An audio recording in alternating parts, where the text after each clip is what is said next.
जय हिंद और नमस्कार साथियों, स्वागत है आप सबका आज के इस वीकेंड सीरीज के लेक्चर 9 में जो ग्रोथफंड यूपीएससी द्वारा प्रायोजित है। मैं हूं ध्रुव जानी। इस सीरीज के लेक्चर 9 में हम लोग दरअसल इंडियन इंडिपेंडेंस एक्ट ऑफ 1947 के बारे में बात करने वाले हैं। ये एक महत्वपूर्ण कानून है और महत्वपूर्ण इसीलिए है क्योंकि इसी कानून के द्वारा भारत को पूर्ण स्वतंत्रता प्राप्त हुई, भारत को सार्वभौमत्व मिला था। साथ ही में एक हिंदुस्तान जैसे बड़े देश में से दो राष्ट्र अस्तित्व में आए, जिसमें से भारत तो पहले से था ही, मगर पार्टीशन के बाद पाकिस्तान नामक एक छोटा राष्ट्र भी अस्तित्व में आया।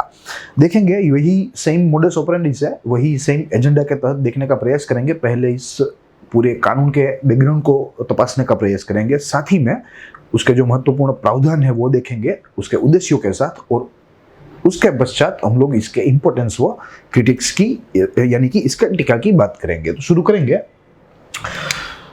देखिए, यह जो कानून है वो हमें मालूम है कि हमें भारत की स्वतंत्रता के और करीब ले जाता है, और करीब यानी कि हमें स्वतंत्रता प्राप्त हो जाती है इस कानून से। ठीक है, प्लस हमें एक मुद्दा यह भी मालूम है कि यह कानून यूके की संसद में से पारित हुआ था।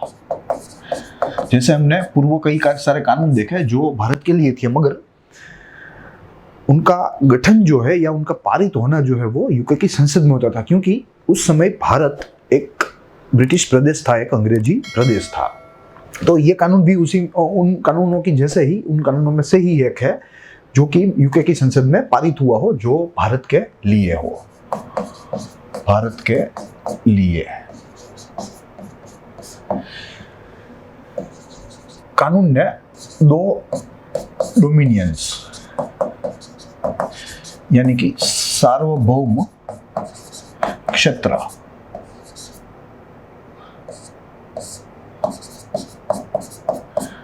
का निर्माण किया, जिसमें एक था भारत और दूसरा था पाकिस्तान। दोनों ही राष्ट्रों का जो है उदय हुआ। साथ ही अगर हम लोग थोड़े इतिहास को तपासने का प्रयास करें तो वर्ष 1945 से 1960 तक कई सारे संस्थान ब्रिटिश पकड़ में से, अंग्रेज पकड़ में से छूट गए, जिसमें भारत भी एक था। तो ये यहाँ लिखना जरूरी है। वर्ष 1945 to 1960 many colonies became independent। हमें मालूम है ब्रिटिश शासन के कई सारे संस्थान थे जो पूरे विश्व में फैले हुए थे, इंक्लूडिंग एशिया एंड अफ्रीका। तो इस 15 वर्ष के अंतराल में लगभग 40 ऐसे देश थे या 40 ऐसे संस्थान थे जो बाद में देश बने, जो ब्रिटिश पकड़ में से मुक्त हुए।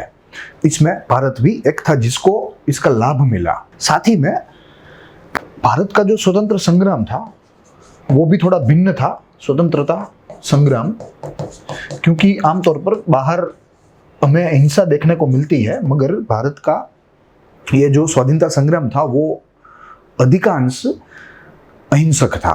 क्योंकि हमारे जो राष्ट्रपिता है उन्होंने हमें बहुत दो बड़े हथियार दिए हैं, हम लोग उसको ही उपयोग में लेकर हम लोग चल रहे थे, उसको ही उपयोग में लेकर हम लोग लड़ रहे थे। और वे जो दो मुख्य हथियार है वो है, एक रहेगा अहिंसा और दूसरा रहेगा सत्य। तो आमतौर पर हमारा जो स्वतंत्र संग्राम था वो शांतिपूर्ण था, शांतिपूर्ण, और ये एक उदाहरण समान है पूरे विश्व के लिए। ये बात हमें यहाँ नोंद करनी है, ये पूरे विश्व के लिए हमारा स्वतंत्र संग्राम एक उदाहरण है। यही संग्राम में से विश्व के अलग अलग कई देशों में जो है कई देशों के नेताओं ने प्रेरणा ली और वहां के स्वतंत्रता संग्राम को ऐसा रूप दिया जो कि भारत के संग्राम के साथ मिलता जुलता हो, जो भारत से प्रेरित हो। ठीक है, तो ये बात हमें यहाँ नोंद करनी है। साथ ही 14 जुलाई 1942 में 14 जुलाई 14th जुलाई 1942 quit India movement started. Hind छोड़ो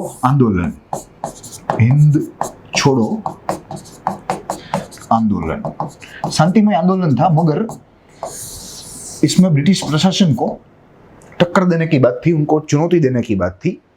तो ये आंदोलन शुरू हुआ। साथ ही में 1945-46 में 3 अपसर्जेस हुए, जिसे भारत के इतिहास में 3 विंटर अपसर्जेस के नाम पर जाना जाता है। विंटर अपसर्जेस ये एक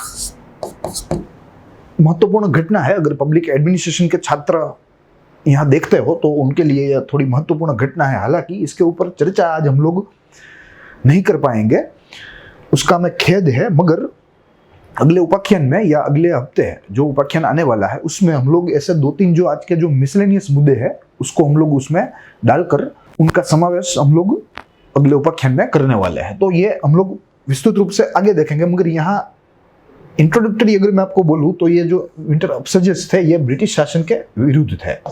ब्रिटिश शासन खिलाफ, ये ब्रिटिश शासन के खिलाफ थे और इसमें से 2 NIA के साथ संबंधी थे और एक जो था वो था रॉयल इंडियन नेवी के साथ संबंधी, मुंबई, और ये थे कलकत्ता में। ठीक है, तो ये 2 कारण मुख्य माने जाते हैं।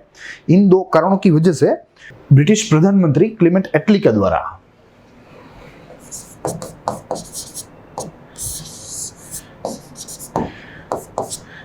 एक समिति के गठन की घोषणा की गई। उनको लगा कि भाई अब जो है हमारा भारत में रहना वो मुश्किल है, अब ब्रिटिशरों को अपनी टांग भारत में से निकालनी चाहिए। ऐसा लगते ही वहां के जो तत्कालीन प्रधानमंत्री थे क्लेमेंट एटली, उन्होंने एक अपने कैबिनेट सदस्यों में से एक कमेटी का गठन किया, एक समिति का निर्माण किया। उस समिति को हम लोग कैबिनेट कमेटी के नाम से जानते हैं, cabinet committee. It was a 3-member committee. यह 3 सदस्यों की समिति थी, 3 सदस्य, जिसमें से सबसे प्रथम है पैथिक लॉरेंस, दूसरे थे स्टैफोर्ड क्रिप्स और साथ ही में अलेक्जेंडर एलेक्जेंडर नामक सभ्य थे। इन तीनों सदस्यों के द्वारा भारत में ये जो मुद्दा था, ये मुद्दा पर गहन अभ्यास किया गया। ये लोग भारत आए, न्यू दिल्ली आए, लगभग मार्च 1946 में ये न्यू दिल्ली आए, मार्च 1946, और अपनी जो रिपोर्ट थी, डिटेल्ड रिपोर्ट, वो मैं 1946 में सबमिट कर दी ब्रिटिश पार्लियामेंट में। ठीक है कि भाई ये चीजें हैं और ये चीजें हमें करनी होगी, हमें कैसे ट्रांसफर ऑफ पावर करना होगा, हमें कैसे अगर पार्टीशन करना है तो कैसे हमें पार्टीशन करना होगा, इत्यादि चीजों पर एक विस्तृत अभ्यास किया। और जो अहवाल तैयार हुआ वो अहवाल को 1946 के मई में यह कमेटी के द्वारा सबमिट किया गया। हालांकि कई सारी त्रुटियां थी, कई सारे लूपहोल्स थे इस कमेटी में या इस समिति के अहवाल में, मगर INC यानी कि इंडियन नेशनल कांग्रेस और मुस्लिम लीग, इन दोनों के द्वारा यह समिति के रिपोर्ट को स्वीकृति मिल गई, यानी कि यह रिपोर्ट स्वीकार हमने कर दिया।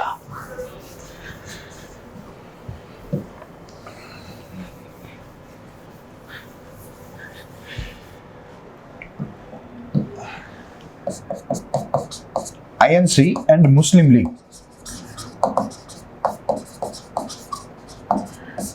स्वीकृत,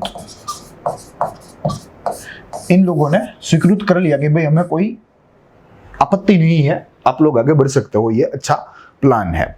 मगर आगे चलकर कुछ प्रावधानों की वजह से मुस्लिम लीग जो है वो असहमति दिखाने लगी इस समिति के कार्य की ओर।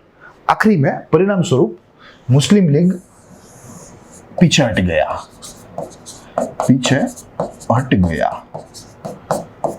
यानी कि बाहर हो गया,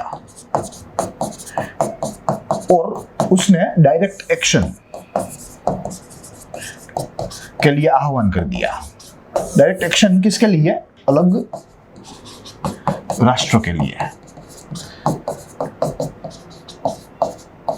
यानी कि पाकिस्तान के लिए।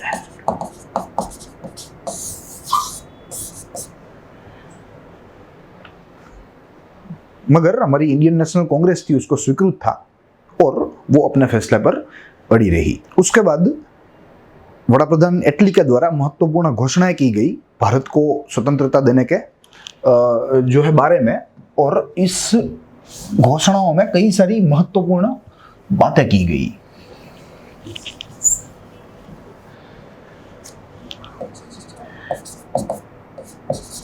एटली के द्वारा घोषणा, जिसमें सर्वप्रथम भारत को स्वतंत्रता प्रदान करने हेतु एक रूपरेखा, यानी कि एक ब्लूप्रिंट या रोड मैप कह सकते हैं, तैयार की गई। साथ ही में भारत के लिए एक नए वाइसरॉय की भी निमणूक हुई। भारत का नया वाइसरॉय जो था माउंटबेटन, इसकी नियुक्ति की गई 30 जून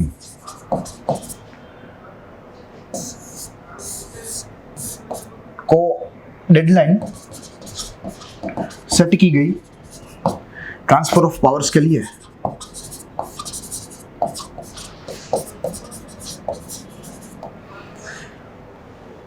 (1947) में उसके पश्चात लॉर्ड माउंटबेटन ने, जो कि भारत के वाइसरॉय के रूप में नियुक्त हुए थे, उनके द्वारा माउंटबेटन प्लान की घोषणा की गई। माउंटबेटन प्लान, इसी प्लान के तहत 2 नेशंस थियरी को लागू किया गया और भारत के बंटवारे कर दिए गए, जिसमें से पाकिस्तान का जन्म हो गया। तो कुल मिलाकर ये इस पूरे कानून की पार्श्व भूमिका थी, ये इसका बैकग्राउंड था कि कैसे यह कानून जो है वो डेवलप हुआ। अब अगर आगे हमें मुख्य प्रावधान देखने हो तो सबसे प्रथम हमें इसके उद्देश्यों के साथ शुरुआत करनी होगी, फिर बाद में हम लोग इसके मुख्य प्रावधान को देखेंगे। देखते हैं the main objectives of this act. First one, to set up 2 independent and separate dominions, India and Pakistan, सार्वभौम, 2 स्वतंत्र और अलग भारत और Pakistan. To substitute the provisions of the Government of India Act 1935. Yes, Government of India Act 1935 के कुछ प्रावधान अब आगे चलने नहीं वाले थे, क्योंकि ब्रिटिश को अब भारत खाली करना था। उन लोगों को अपनी सत्ता जो है वो भारतीयों के हाथों हस्तांतरण करनी थी। तो अब कुछ ऐसा प्रावधान थे 1935 के जो आउटडेटेड थे, उनको जो है नल एंड वॉइड करना था। तो ये भी एक इसका उद्देश्य था। साथ ही में to make the transfer of power smoothly and peacefully, जो सत्ता हस्तांतरण है वो शांतिपूर्ण हो पाए, इसके लिए यह कानून को लागू किया गया था। यह भी एक इसका प्राथमिक उद्देश्य था। तो कुल मिलाकर इसके 3 उद्देश्य थे, जिसके तहत पहला तो 2 सार्वभौम इकाइयों को जन्म देना, जिसके नाम इंडिया और पाकिस्तान होंगे। दूसरा, to substitute the provisions of 1935, जो हम लोग अब लागू नहीं कर सकते 1935 का कुछ प्रावधान, उनको खत्म करना था, उनको नल एंड वॉइड बनाना था। तो ये भी बात थी। और साथ ही में to make transfer of power smooth and peaceful, बहुत ही अच्छी तरीके से, बहुत ही सरलता से जो सत्ता हस्तांतरण है वो हो और शांतिपूर्ण हो। तो ये इनके मुख्य उद्देश्य थे। साथ ही अगर महत्वपूर्ण प्रावधान की बात की जाए इस कानून के, तो कई सारे हैं, जिसमें से कुछ हमारे लिए महत्वपूर्ण है, जो कुछ इस तरह है। सबसे प्रथम, independent dominions. The act provided for setting up of 2 independent dominions, India and Pakistan. The division of such dominions came into force on 15th of August 1947. Plus, both dominions were entitled with a Governor General.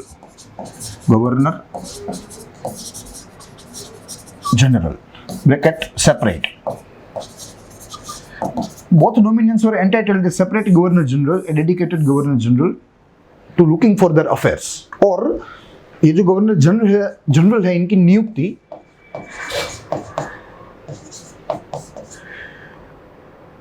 British राजा के द्वारा होनी थी, यानी कि majesty, इनके द्वारा नियुक्त किया गया गवर्नर जनरल अब नवजात सार्वभौम क्षेत्रों का जो है पूरा वहीवट देखेंगे, उसका पूरा वहीवट करेंगे।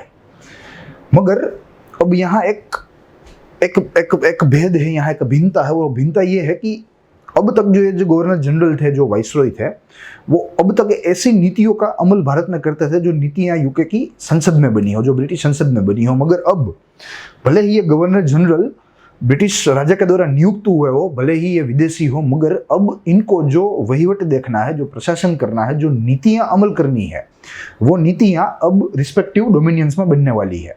भारत की नीतियां भारत में बनने वाली है, पाकिस्तान की नीतियां पाकिस्तान में बनने वाली है। भारत में बनी नीतियों का अमलीकरण भारत का गवर्नर जनरल करेगा, वहीं जो पाकिस्तान में बनी जो नीतियां हैं उनका अमलीकरण पाकिस्तान का गवर्नर जनरल करेगा। तो ये यहाँ भेद है। आज तक जो नीतियां थी, जो कानून थे, वे बाहर बनते थे, यहाँ लागू होते थे। अब यहाँ का कानून यहाँ लागू होगा, मात्र और मात्र लागू करवाने वाला जो अधिकारी है वो विदेशी होगा। उसके बाद consequences of such transfer of power. अब सत्ता हस्तांतरण करनी है तो जो ब्रिटिश सत्ता थी भारत के ऊपर वो खत्म हो गई। ब्रिटिश हुकूमत कहना उचित रहेगा, भारत के ऊपर खत्म। अब यह नए डोमिनियंस के वहीवट के लिए, इसके प्रशासन के लिए ब्रिटिश संसद जिम्मेदार नहीं है। अब प्रशासन के लिए ब्रिटिश संसद जिम्मेदार नहीं।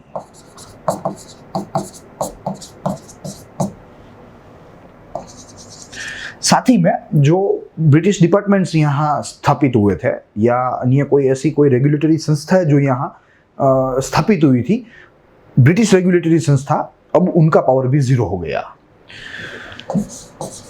ब्रिटिश सत्ता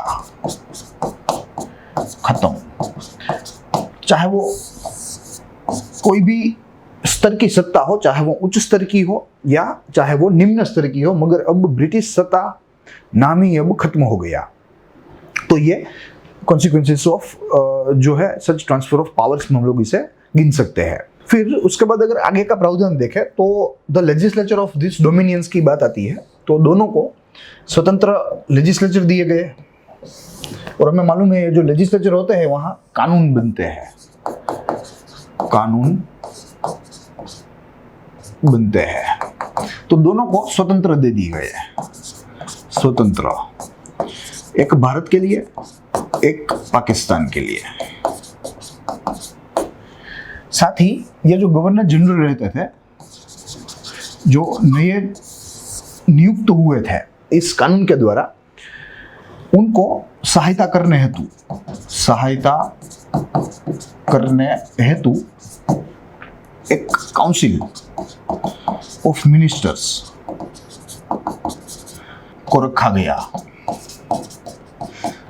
यहां समझना है कि ये जो काउंसिल ऑफ मिनिस्टर है वे अब देसी है। भारत हो तो भारत के, पाकिस्तान हो तो पाकिस्तान के। और जो गवर्नर जनरल की जो प्राइवेट काउंसिल थी वो नाबूद कर दी गई, eradicated.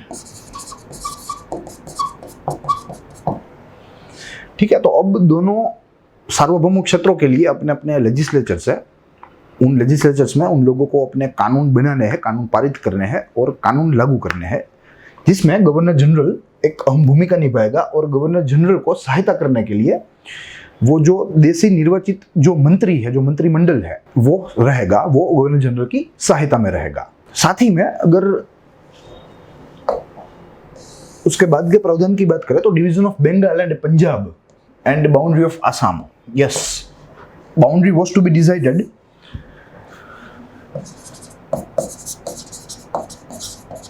boundary was to be decided by boundary commission, which was later appointed by British power and was headed by Mr. Radcliffe, and the commission was known as Boundary Commission, which was headed by Radcliffe. तो उसे Radcliffe Commission भी कहा जाता है, जिसने एक बहुत ही खराब अभ्यास करके बहुत ही खराब आपका समझ सकते हो कि कोई भी प्रकार की जो है पूर्व तैयारी के बिना, कोई भी प्रकार के अभ्यास के बिना इन्होंने ये जो बाउंड्रीज का गठन किया या बाउंड्रीज जो घड़ी वो ऐसे ही कर दी। अगर ये पंजाब है तो कुछ सोचे समझे बिना उसे बीच में से काट दिया। ठीक है, same goes with the boundary of Bengal. उसने जो सामाजिक जो एलिमेंट्स होते हैं, जो भावनात्मक एलिमेंट्स होते हैं, उनकी कदर करे बिना उन्होंने सीधे मध्य में से ही दो भाग कर दिए। और इसका जो आफ्टरमैथ हमारे ऊपर पड़ा वो ये पड़ा कि आज आज़ादी के 75 साल होने वाले हैं और आज भी भारत और पाकिस्तान आपस की दुश्मनी में उलझे हुए हैं, आपस के सीमा संघर्षों में उलझे हुए हैं। तो तब अगर ये जो निर्णय है ये बाउंड्री कमीशन के द्वारा लिया गया, अगर वो उतावला निर्णय नहीं होता, अगर वो सोचा समझा निर्णय होता, अगर वो अच्छा निर्णय होता, तो दोनों देशों के संबंध जो है वो आज सुमेल युक्त होते हैं, जो दुर्भाग्यवश नहीं है। तो ये इसकी एक त्रुटि है। इसके साथ civil services post, the Indian Independence Act 1947 clearly states that the provision relating to the appointment of civil service post or judges by Secretary of State on behalf of His Majesty or provisions relating to the reservation on such post are given as given in Government of India Act 1935 shall lapse। जो 1935 का जो प्रावधान थे वो अब खत्म होने वाला है।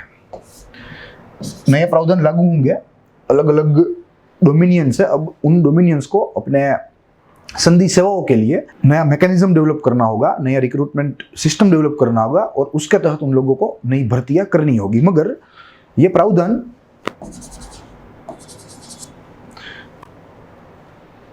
दो चीजों के ऊपर लागू नहीं होते, दो इसका अपवाद है। वो पहला उसमें से अपवाद रहेगा जो नियुक्ति सेक्रेटरी ऑफ स्टेट्स के द्वारा हुई हो, नियुक्ति सेक्रेटरी ऑफ स्टेट्स के द्वारा या स्टेट के द्वारा कह लीजिए,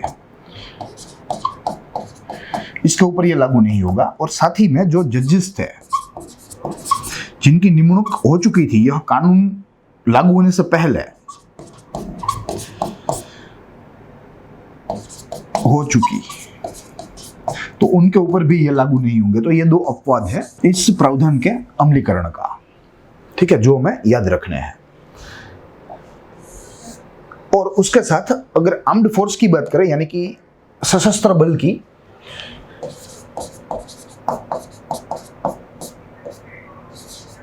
तो एक पार्टीशन कमेटी का गठन किया गया था। Partition committee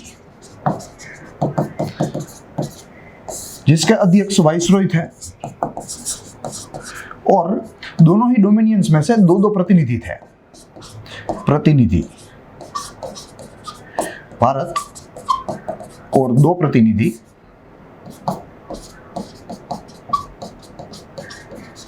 Pakistan.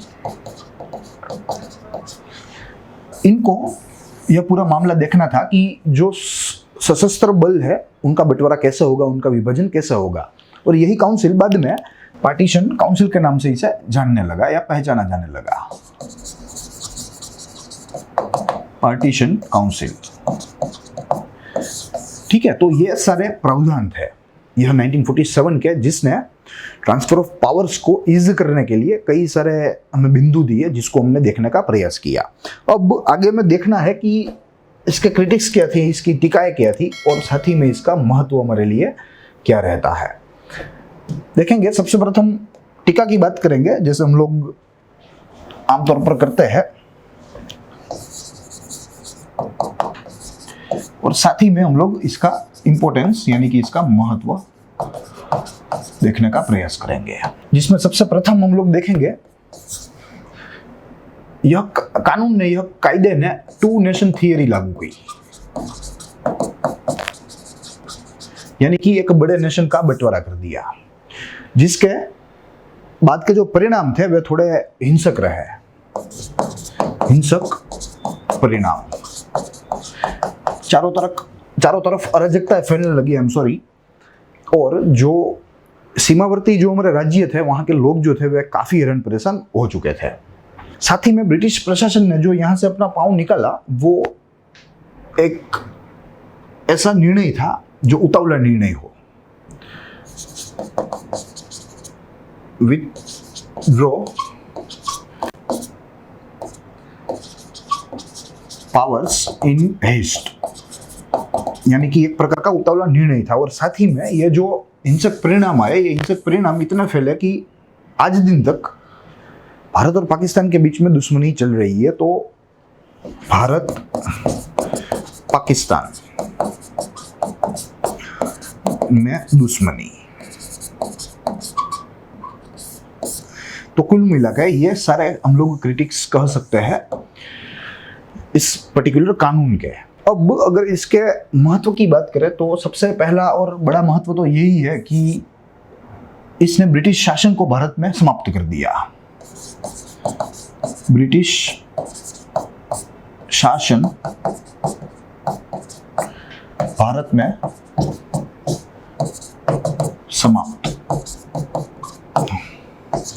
ये एक भारत के लिए बहुत ही सकारात्मक बात थी, जिस मांग कई दशकों से चल रही थी, कई वर्षों से, वो आज जाके जो है भरपाई हुई है। साथ ही में इसने भारत को सार्वभौम बनाया, भारत को सार्वभौम बनाया।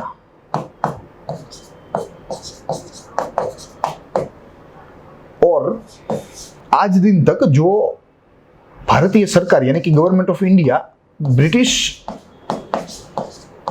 संसद से अपना पावर लेती थी, अपनी सत्ता लेती थी,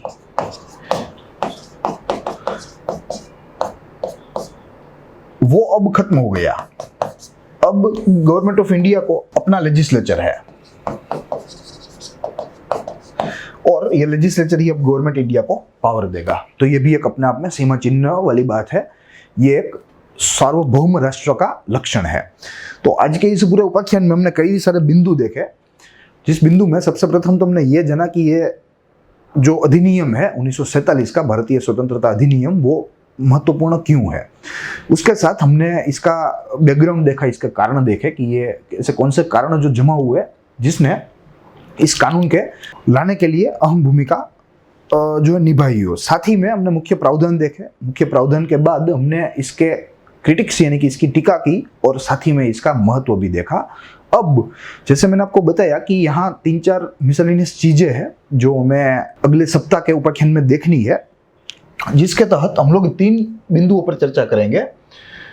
वो कुछ ऐसे रहेंगे और ये एक मिसलेनियस लेक्चर रहेगा, कॉम्प्लीमेंट्री लेक्चर रहेगा। नेक्स्ट वीकेंड का जो कोर लेक्चर है वो तो रहेगा ही रहेगा, साथ ही में ये एक मिसलेनियस लेक्चर भी रहेगा, जिसके तहत हम लोग सबसे प्रथम 3 अपसर्जस को देखने का प्रयास करेंगे कि ये दरअसल घटना क्या थी। साथ ही में हम लोग कैबिनेट मिशन को देखने का प्रयास करेंगे कि कैबिनेट मिशन ने कैसे सिफारिशें दी, क्या क्या सिफारिशें दी थी। और साथ ही में माउंटबेटन प्लान को देखेंगे कि यह माउंटबेटन प्लान में ऐसा क्या था जो भारत के लिए हानिकारक हो। और आखिरी बिंदु जो रहेगा वो रहेगा इंटीग्रेशन ऑफ स्टेट।